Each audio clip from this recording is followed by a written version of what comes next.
Hi, I'm Melanie Barr. Welcome to the She Built It Experience with Melanie. You're here because you want to experience the life and business that you crave. Join me as I talk to women who have successfully built it, a career and business that they love. We dive into the topic of how they built it and talk about everything from having the courage to make career leaps to the details of how to lead effectively, create successful teams, implement strategies for growth, and infuse tech innovation. Magic happens when we focus on the part of ourselves and our business that brings us joy. So let's dive in. Thank you so much for joining us today, Allison. Thank you so much for having me, Melanie. I'm really excited to talk to you. Tell us about who you are and about your early career experiences leading to becoming the founder of Williams Law Group and law firm Mentor. I am Allison Williams. I own the Williams Law Group in Short Hills, New Jersey, full-service matrimonial law firm, and I have been a matrimonial and family law attorney for my entire 18-year career as a lawyer, and fell into practicing family law and ultimately fell in love with it. And in particular, the segment that probably is the most neglected area of family law, which is child protective services and helping parents that are involved in that area of the law. So I built a big career doing that, kind of pounded the pavement, developed a statewide reputation. And at some point, the law firm where I was just not, they treated me well. And I still love the managing partner of the family law department. He and I are still very close. But they just didn't have the same vision that I had. They didn't have the same support and infrastructure that I would need to take the practice as big as I wanted it to grow. So ultimately, I started my own law firm and I figured, hey, I'm a good lawyer. I can just do this whole business thing and, lickety split. And that was really stupid. Learning how to lawyer does not make you qualified to be a business owner at all. In fact, there are some very characterological traits of lawyers that are antithetical to being good in business. And I ran smack dab into myself and started working harder to get more done. And at some point, I worked myself into exhaustion. Yeah, so that was the aha moment where I said, okay, working harder is not working. Ultimately, I happened upon business coaching and worked with a series of different business coaches. The area that probably helped me the most was really shifting my mindset. So adding strategy to mindset work and really just helped me to skyrocket. I took the company from $0 into a multi-million-dollar business in 3.5 years. And then I became a business coach. And now I've created a business coaching company that I took from $0 into a multi-million-dollar company in 3 years. And once you learn how to make money, making money is not challenging at all. It really is creating the life that you desire around your financial success. And I teach my lawyers, my lawyer clients, and people that listen to my podcast and people that follow me on social media, that it's not a trade-off. You don't have to have time with your family or money in the bank. You can have both. You just have to be very strategic about how you create that. That's great that you listened to yourself and trusted your instincts to know that you could do more and that you learned from multiple coaches, different pieces of advice from a number of different people. And I have talked to so many different lawyers who say law school teaches you to be a good lawyer, but they don't necessarily teach you how to run a business. So what you're doing is so needed for many. Most lawyers I know, myself included, say law school doesn't prepare you to do anything other than write legal briefs. I mean, it doesn't teach you how to deal with clients. It doesn't teach you how to deal with the adversarial process. It doesn't teach you how to be a competent, aggressive advocate while also still being civil and professional to the other side. There's so much that comes with actually lawyering that is beyond law school. But business is never mentioned in law school. You're absolutely right there. In fact, there's almost in the bar a somewhat anti-money, anti-business mindset. It's almost like if you are pursuing something for your own interest that is inherently counter to the interests of your client, and that really isn't true.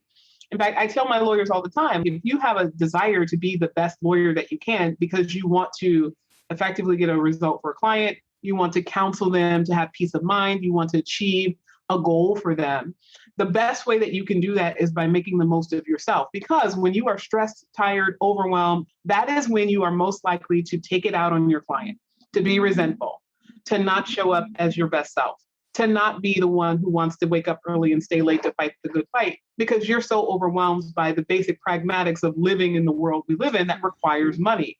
So helping yourself get to a place of financial profit actually benefits everyone that comes in contact with you, your employees, your clients, your adversaries, just everyone that's tied to you. Do you think sometimes lawyers are taught to think so much about what could go wrong or what could go right that holds them back from making certain leaps? in life or in business? We are a very risk-averse group, statistically, right? And for a reason, probably to help protect your clients.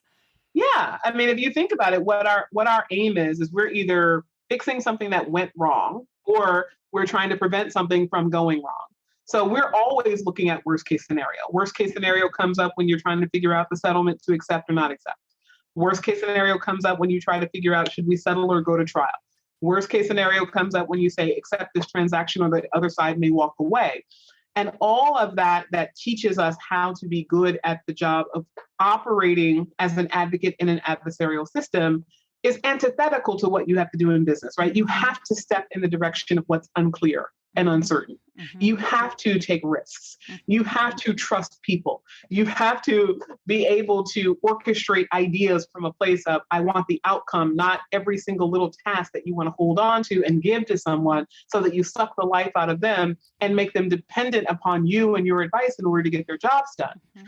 All of those things that we have to do and that we do very well to control the narrative and to control the activity so that we can have what we want for our clients very much hurts us in terms of growing a business. So interesting. And another reason why what you're doing is so needed. What is one thing that building a successful business has taught you? And how does that help you in running your business today? So if I were to say what creating a successful business has taught me, I'd probably say, it's taught me that the only way for me to have true success is for me to be who I am. And that may sound a little hokey, so I'm going to put some frame around it. One of the things that I did when I became a lawyer is I got very good at acting. I showed up to interviews in my nice navy suit with my pressed white blouse and my pearls and my very conservative pumps. And I made sure to wear my hair in a way that covered up the fact that I had 7 earrings and made sure that I didn't add too much boisterousness to whatever I had to say, that I spoke in a calm demeanor. And I was really good at getting job offers.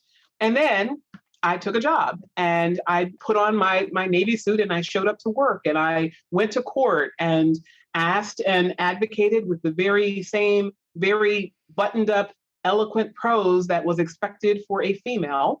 I stayed in my lane and I tried not to be too aggressive. And that extra layer of frustration is added to the fact that I'm African American. So that adds the other layer of, certainly you're not allowed to get mad because then you're going to be the angry Black woman. So we don't want to do that, right? So I played my role and I was good at it until one day I just got so tired. I ultimately developed a very severe depression over spending my life in a persistent state of micromanaging everything I said, everything I did, every place I walked. Every moment of my life was a packaged deal. And one day I remember what actually happened. I had gotten to a place where I was really frustrated in my career, but I was having a lot of career success. And I was trying a very complicated case, involved abusive head trauma, formerly known as shaken baby syndrome. But I dressed for court and I slipped on some ice and fell, and I ripped the entire side of my skirt all the way up to my pelvis and my stockings and even my shoe. I twisted the ankle and twisted the back off my shoe. It was just awful, right? So I'm half naked, kind of wobbling to the car from this little quick check mart I went into. And thank God I actually had just come back from a trip, so I had clothes in the car. But I didn't have court-worthy clothes in the car. So I put on the most court-appropriate thing that I could, which was a shorter than I would have liked sweater dress. And I said, all right, I always wear this with this very big bangly, necklace. And so I can't really wear it without the necklace. And I didn't have any shoes except the shoes that I had worn to a formal. So I was either going to wear that or tennis shoes. So I ended up wearing like 4.5-inch stiletto sandals with my dress. And, I walked in and I turned a lot of heads. I remember I killed it in court that day. And, at some point in time, it was really funny. I'm very friendly with the judge that was over that case, but at some point he called me up to the bench. He said, Ms. Williams, can I see you for a moment? And then my adversary started to walk up. He said, no, this isn't a sidebar. I just need Ms. Williams. So I was like, oh crap, what did I do? I was like, he's gonna rip me about the fact that I'm dressed completely inappropriate for court. And I said, yes, Your Honor. And he said, what you're doing today? I was like, yeah. He's like, do more of that. I was like, okay. And I'm kind of stunned. So I'm thinking, what does that mean? Does that mean I'm supposed to do more cross-examination like this? He was like, it means those shoes are pretty kick-ass. I love it. Isn't it such a beautiful thing when you step into your authentic self? And I'm sure you've seen more success because of it. And the judge clearly saw more of who you truly are. And the funny thing is that this is a very conservative, very white man. So the fact that he's telling me that my kick-ass stilettos is what I should do more of was actually quite the compliment. And you're right. There is something to be said about stepping into your authentic self, but also realizing that you can't, you can fake it to a certain degree, but you really can't fake it without turning off the people that are meant for you and turning on the people that are not meant for you, right? Because the reality is when you are advocating, whether you are advocating in the form of negotiation or in the form of client advisement or the form of litigating, you're always in a state of asking questions, of giving information, and pursuing things from your perspective. Your perspective is a part of who you are, and it's going to come out whether you want it to or not. And the harder you have to work to have it not come out, the less of yourself you're going to bring to what you're doing, which means the less effective you're ultimately going to be. So you're not doing yourself or your clients a service by trying to dim your light, by trying to dumb it down, by trying to fit in a box. And it took me a lot of years of therapy and overcoming depression to actually realize that. And then once I finally said, I'm not doing that anymore, right? If I'm in the mood to wear some 5-inch stilettos to court, that's what's showing up. And if I am in the mood to wear bright red and like speak with my hands and have my hands go all over the place and have a big voice and that big voice will show up, you're going to have to live with that. And if you can't live with that, you're not my person. That's all that means. That's so beautiful. I love it. It's such great advice because ultimately you are going to be more successful if you're true to who you are. And you're going to gain more clients because they're going to see that. Absolutely. And here's the thing. What's interesting that I've also found about this, since you asked the question about what I've learned from being successful, is that people are drawn to more success. Everyone wants more for themselves. There's kind of like the universal law of life is more life. We're always seeking something that we don't have. It's the human nature to desire. And when a person believes that they can associate with you and that you're going to be able to connect them with whatever it is that they desire, right? If they're a client and they want a successful outcome and they see you at the top of the mountain being whatever and whoever you are, they're going to see that and desire that simply because it is successful. And when you become successful, it becomes easier to create more success. That's why the first business was created on the back of 90-hour work weeks and a lot of tears and a lot of panic attacks and a lot of frustration, fear about money. The second business, by the time I had worked all those things out, was created in front of the computer, having a very candid conversation with people about what I thought I could do to help them.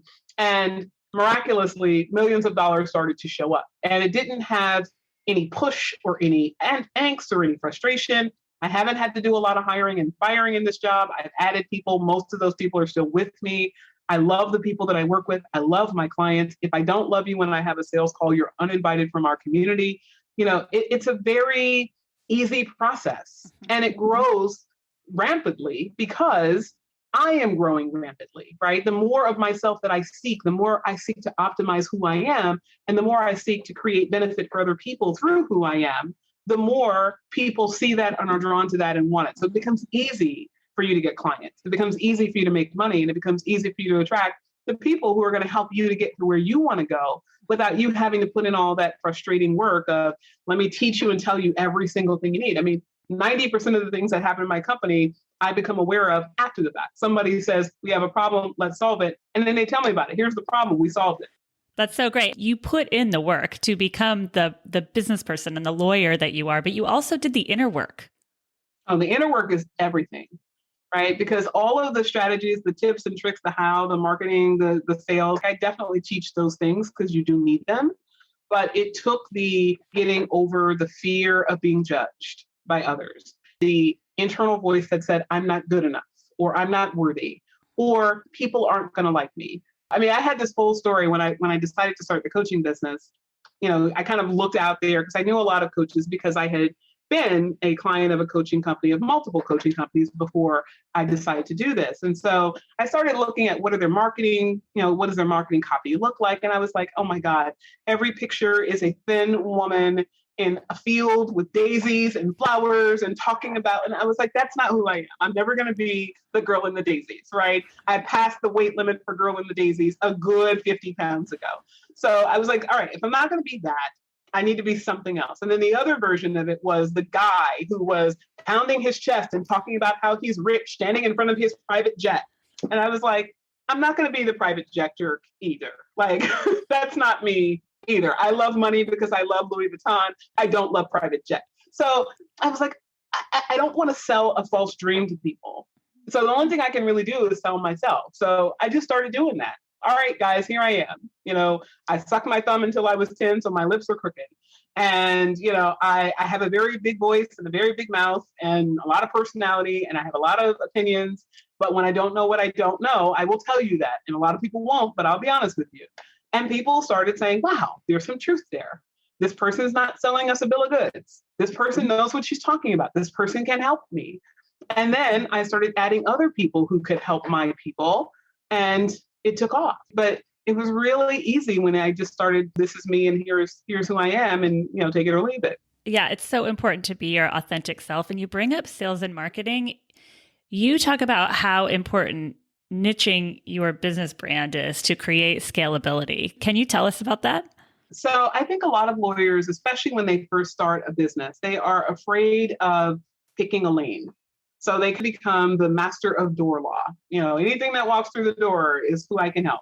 Today, I help people that need wills. Tomorrow, I help people that are accused of crimes. The next day, I help people get divorced. The next day, I help people avoid deportation. And they just become the dabbler. And even when they choose maybe 2 or 3 areas, because I think now there is a level of customization in the practice that most lawyers understand you can't do everything. So they will start to market 2 or 3 or even 4 things, right? But it's very generic. It's like, here at John Doe Law Firm, we care about our clients and we help our clients fight the good fight to get the best result possible. And everyone says that, right? And there's nothing about that resonates from one person's website to another. It's just a copy and paste, varying iterations of the same generic prose. But when you start to speak about whatever it is that you do from a place of why you do it, why becomes a super, super powerful message that really cuts through, because your why is very unique to you. But also when you decide that you're going to focus on something within your focus. So you're not just going to do family law, you're going to do custody in highly contested cases involving 2 or more children. If that's what you're known for, it becomes a lot easier for your people to find you. It also becomes a lot easier for you to repel the people you don't want to work with. And most importantly, it gives you marketability that actually is scalable. So instead of someone saying, this is a lawyer that can help me with family law, which means you're just like everybody else, and now I have to interview you and I have to choose whether I like you and I have to decide whether or not you have the right price. And I'm comparing you like we compare watermelons at one grocery store to the farmer's market. Instead, we look at this as what is it that is your unique gift? What is it that is your special zone of genius? And then when you talk that zone of genius and that's all you're about, anyone who needs your service then says that is the inevitable choice. So instead of I'm trying to sell anything to everyone, you start selling a very specific thing to a very small pool of people, most of whom will come to you and most of whom will then refer their friends and family and neighbors to you because you are the choice. That's so true. And people know why they should refer someone to you because you've picked such a specific niche. Right. And for a lot of lawyers, the fear becomes, if I niche down too small, there won't be enough business. That is almost always just a fabrication in the mind. But for the people that truly believe it, I always say, look, starting too small and expanding out is a lot easier than starting too broad and narrowing down. So I'll give you an example. I always like to use myself as a test dummy because I always give myself universal permission to use myself as an example. So I own a practice that is dedicated to family law, but what I'm most known for in our state is child abuse and neglect parental representation. And when I started that practice and I started handling those cases, I've never handled those cases through the public defender's office. I've always been paid my hourly rate. So when I started the work, it was $3.15 an hour, and now it's $600 an hour. And every single time that somebody started to hear about, oh, that's all you're doing, or you're going to focus on that, the fear factor came up. Well, do you think you're going to have enough cases? And that came from the fact that 98% of the cases in our state that are brought against a parent for alleged child abuse or neglect in superior court are handled by the public defender's office. That means 2% of the human beings that are in the pool are eligible to have a private attorney or must have a private attorney if they have anyone. So I said, all right, well, I'm going to go out and get that 2%. I can't represent the entire 2%. If you add up all the bodies that are accused defendants in our state in this practice area, I couldn't represent them all if I wanted to. So I got 2% of those people. And then within that 2%, there are certain places that I'm going to go, certain counties I'll be in, certain issues I'll handle. And next thing you know, my roster was full. And then when I started adding additional lawyers, I thought, okay, at some point, we're going to tap this out. So how do we make it grow? Well, the issue is child abuse and neglect. The issue can be handled in family court. The issue can be handled in criminal court. The issue can be handled in emergent appeals. The issue can be handled in administrative process. The issue can be handled when someone is not yet in court, when they're just being accused and they're being investigated. So I started to see little tributaries of how I could take something very small and expand it out into something that was rationally related. So you can do this in anything, right? You can take criminal defense and say, I'm only going to handle drug cases that are involving marijuana. All right, not enough marijuana. I'm going to include marijuana and cocaine. Not enough marijuana and cocaine. Okay, we're going to do marijuana, cocaine, and heroin. Or we're going to do crimes involving first-time offenders that have marijuana or cocaine. Or we're going to handle first-time offenders who are over a certain age, right? There's lots of different ways that you can start to expand your niche, but you have to start small enough that you can become the expert at that thing. And for most of us, the real challenge is sitting still in the discomfort of not having an immediate overwhelm of people that you can serve, because you don't see every human being as a client. You see a very small number of people, and you have to get in front of those people and stay in front of those people and pound the pavement there so that you create enough opportunity and enough money that you can then market yourself in those other areas and start to expand the pie. It's so great that you didn't focus on the scarcity, you focused on the abundance. Yeah. Yeah. And I will say this, I tell people very candidly about what my trajectory was. So a lot of my clients started their law firms either fresh out of law school or, 2 or 3 years out. And then their struggle was, okay, I got to find clients, right? I got to get clients. I very candidly did not have the courage to start a law firm in that scenario. In fact, I never wanted to start a law firm. The desire for me to start a law firm didn't really happen until I had gone through a series of metamorphoses, including overcoming depression, including becoming a recovering alcoholic. And then once I had gotten over that hurdle in my life, I looked at myself and started to see myself the way that other people saw me. Because people would give me compliments all the time. Oh my God, you're so amazing at blah, blah, blah. And I just never believed it. I would say thank you because it was the obligatory statement, but I honestly did not believe it. I had a lot of self-hatred, and I could have easily ended my life and think that I was doing a service to the world. So at that time in my life, I had gotten to a place where I was emotionally healed and I had gotten my demons out of my way. And then I had this wonderful life ahead of me. And I said, wow, if I'm going to now be in this world, right? And at some point in time, I believe God saved my life because I was on the verge of taking my life. I said, if I'm going to have this life, I have to do something with it. Going to work, collecting a check, going home and being with my friends and doing things socially on the weekends, it is not fulfilling to me. I feel that I'm meant for something more. I had a really strong calling on my heart to believe I was meant for something more. So when I got to that place, then it was, all right, if I'm going to have something more, I'm going to have to create it for myself because it doesn't exist. We were the first law firm in New Jersey that had the overwhelming majority of our cases were child abuse and neglect cases in the private sector where we were paid our full hourly rate for that work. And there was no model for that. So I had to create everything from scratch, not just ask other people how you do this. There was no one else to ask. Once I created that, it then became a matter of it's in a law firm. I worked for someone else at the time. Then I said, okay, now I can just go and put it into my own LLC and create that. But the creation process was a lot. It took a lot out of me. It took a lot of time, a lot of energy. It was a labor of love. And it was one of the best things I ever did for myself. And frankly, that I ever did for society, if I'm candid.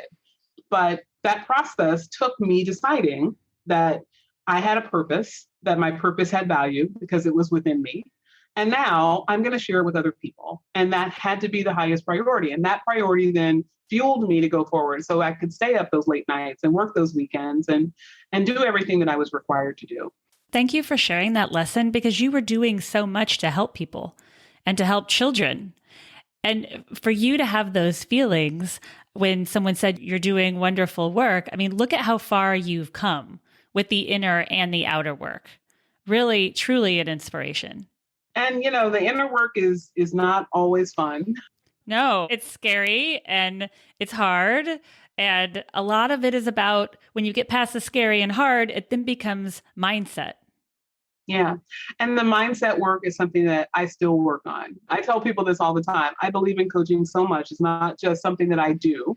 It's not just something that I embody, not just something I sell, but I have a coach for both of my businesses, for my law firm and for my coaching business. And I have a life coach because there are still things that come up where I think, okay, this is the way I'm thinking about this. Is that serving me? Is the way that I'm seeing this really beneficial for me? Is it going to help someone else for me to see it this way? Or do I need to evolve my thinking? And a lot of times I can self-coach myself out of negative thought patterns, but I don't always see the bigger picture. Think about it this way, your eyes look outward. They don't look inward. You can hold up a mirror, but the mirror is only going to show you so much. It can't show you every angle. It's not the same as someone walking around you and seeing you from all sides. So true. What gave you the courage to launch Williams Law Group and then ultimately the law firm Mentor? What was that moment where you said, I'm going to make this leap and make this happen? So I would love to tell you there was some altruistic reason why I started Williams Law Group. I was about 1 year sober at that time. I was starting to come out of the haze of thinking very lowly of myself, and I was still in therapy. I had actually approached my boss and said, I'm ready to be a partner. And I called the question very definitively because at that time, my boss was in his late 60s and he had hired me to really help to relieve him so he could start working less. Absolutely his right. He had an amazing career and he wanted to start slowing down. But I came in and I was so zealous and so aggressively pursuing my own career that pretty soon I had my own clients and I didn't really have time to help him much. But I adored him, so I would help him when I could, but I really couldn't be enough. I said to him, we need someone else. And he said, I agree. So I said, all right, well, here's the thing. We already know that you want to work less. You're not going to be training this person. I'm going to be training this person. I'm going to be in their tail when they get something wrong. I'm going to be taking them to court with me and showing them the ropes. I'm going to be reading their work and ripping it up and reading it again and ripping it up until they get it right. And that's going to take time and effort. And if I'm going to do that on behalf of your business without additional compensation, I need at minimum to be your partner. And he said, you're right. You have been a dedicated member of the team now for 3.5 years. And I said to him, is my alcohol history an impediment to this? And he said, no, absolutely not. Thankfully, I never did anything that committed malpractice and I never harmed the interest of the firm in my impairment.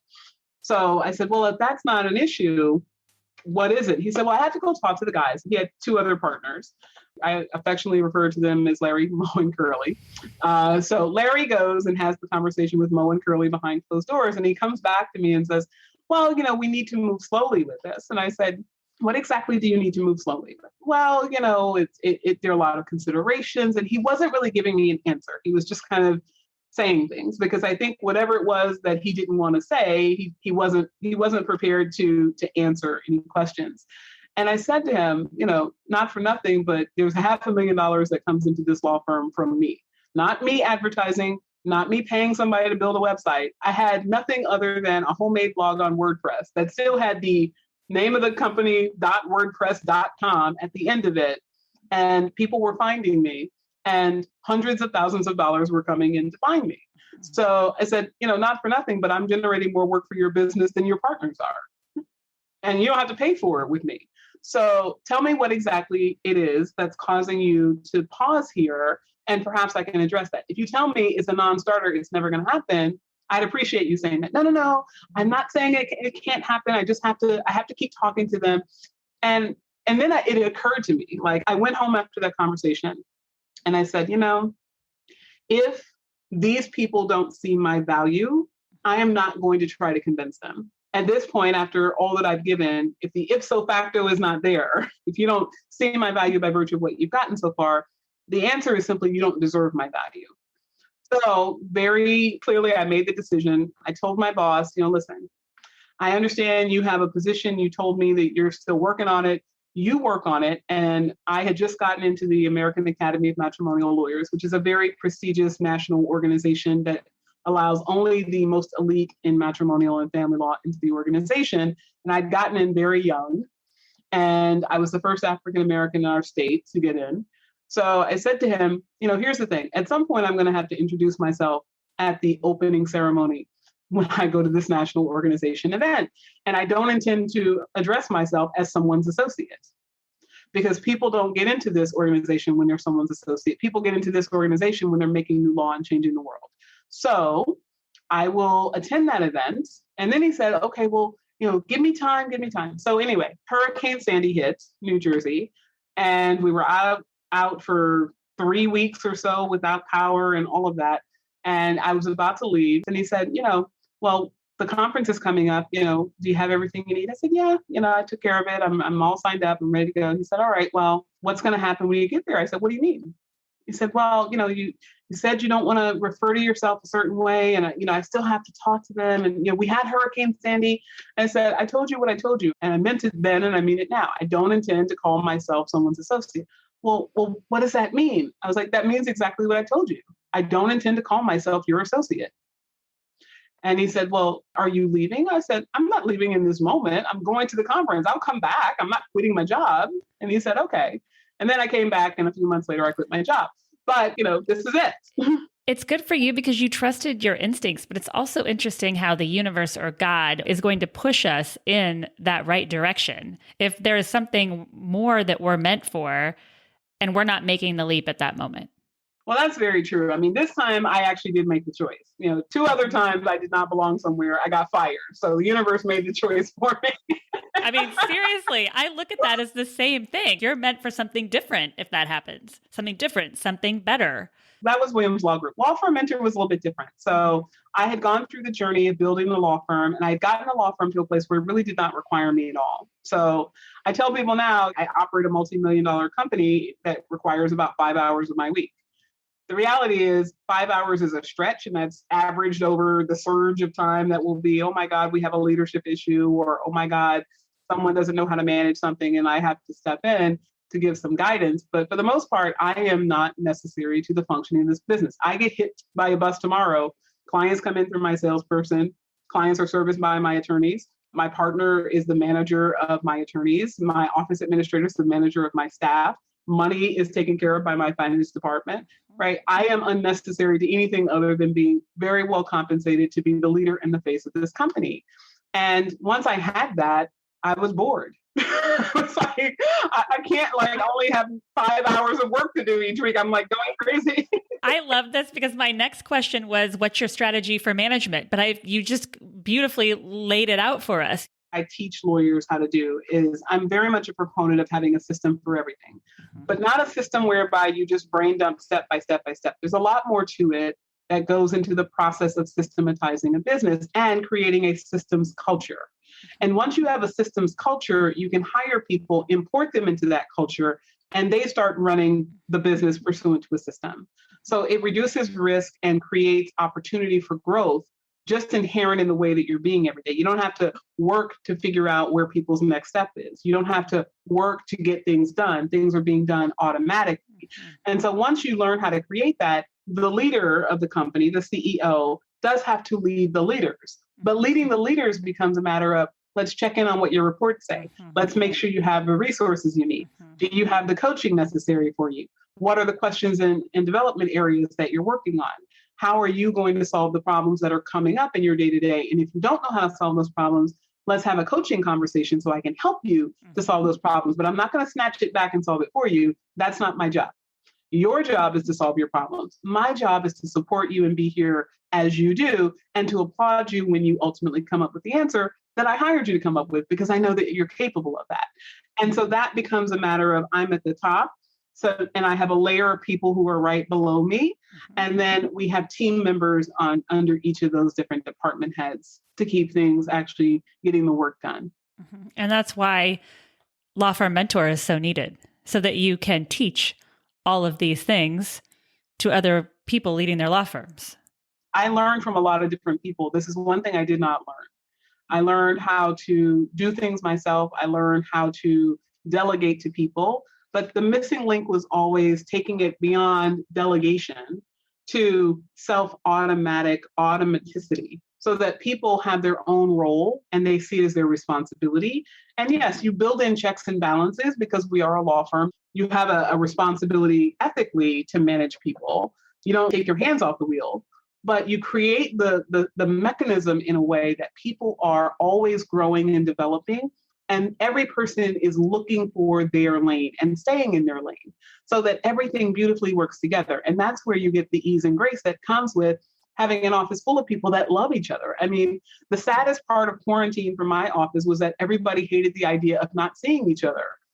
So we had to build in, how do we create our culture and make sure that our culture stays strong by adding things like Slack channels and, periodic check-in meetings. But it really just became like, all right, guys, we're going to have, a bi-weekly, happy hour, and you can be happy with your cocktail, or you can be happy with your soda, or you can be happy with your kids, but you're going to be happy and we're going to be happy together for just 2 hours because we like each other. And it was really important to me to have a workplace of people that I liked and that my people liked me, and that I'm genuinely concerned about them when we have floods and God forbid someone's basement gets flooded.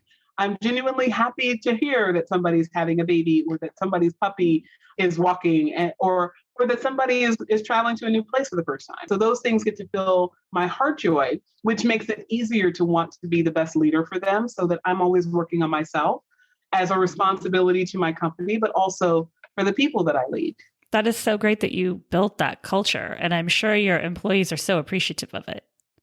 Yeah. And, the one thing I will say is that is one thing that I know that I did exceptionally well, because every annual review, we always ask, what is it that you like about your job?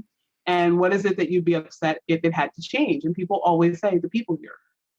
Every time we bring in a new person, they're like, you people are so helpful. And I feel like I have a place to go to ask questions, and I don't feel stupid for asking questions. And the door is always open, and it's a very friendly place, and everyone's so nice. There's a genuine energy around that, so much so that people are actually surprised when they come. And there's almost like a little PTSD when we take employees from other places, and they're like, you mean I get to go on vacation and you're not going to be upset about that? It's like, no, you practice family law. Please go on vacation, or you're going to be miserable to our clients. Go, go, go.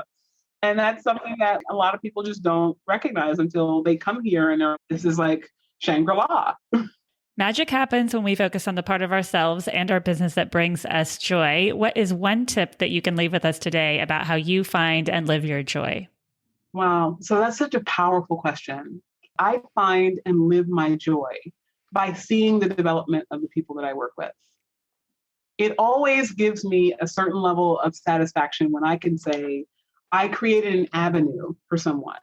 They were whoever they were before they found me. But when they came to my environment, they got to flourish. They got to spread their wings. They got to try new things, and they get to contribute. And you oftentimes underestimate the power of what you created until you start hearing other people's perception of it. And not because you don't value your own perception, but of course you're jaded, right? Because it's your baby. But when people will say to me oh, this is the first time I've been able to take a project and lead it from soup to nuts. Or in the coaching business, my new marketing director, she's amazing. And she said to me, all right, I'm gonna screenshot my calendar every day and send it to you. I said, why are you going to do that? She's like, well, I want you to know what I'm doing. I was like, I have access to your calendar. If I want to know, I'll look it up. Why are you policing yourself for me and then giving me more work to do to police you? And she was like, I want you to know that I'm doing my job because I'm working virtually. I said, if I don't see the copy come out, the emails come out, the social media, I'll know you're not doing your job. You just go be fabulous. And if there's an issue there, I'll get to you, right? And it's fun watching the breathing room that people start to experience and the happiness that they have when they get to show up and be themselves. And I don't have to do anything other than benefit from all that they are and then share that benefit with them. It's such a better way of living in life. If seeing your employees and your clients happy is what brings you joy, it makes you an incredible leader. You've built an incredible career, and what you are building and offering with Law Firm Mentor is so needed. And I'm sure it's appreciated by everyone in your community. Can you share with our listeners how and where they can find you? Yeah, absolutely. If you want to just learn about Law Firm Mentor and how we help solo and small law firm owners to grow their revenues, crush chaos in business, and make more money, you can find out about that on our website, lawfirmmentor.net. And if you're interested in creating systems and a systems culture, which is what we've been talking about today, we have a very special, absolutely free masterclass. It runs for about a week. It's an hour a day for about a week where we go deep into how to create this systems culture. And you can find out about that at lawfirmmentor.net/masterclass. If you are new to She Built It, we'd love for you to join us. We offer community memberships, masterminds, innovative virtual events, and meaningful connections to entrepreneurs and corporate leaders. Please also check out our She Built It shop. Curated products from women-owned businesses who put their heart and soul into their beautiful and innovative products. We offer She Built It business consulting and the She Built It blog. Thank you to everyone around the world who joined today. Thank you to my editor, Rich Streffolino. Please download and subscribe wherever you get your podcasts. And until next time, together, let's let nothing stop us from experiencing the life that we crave.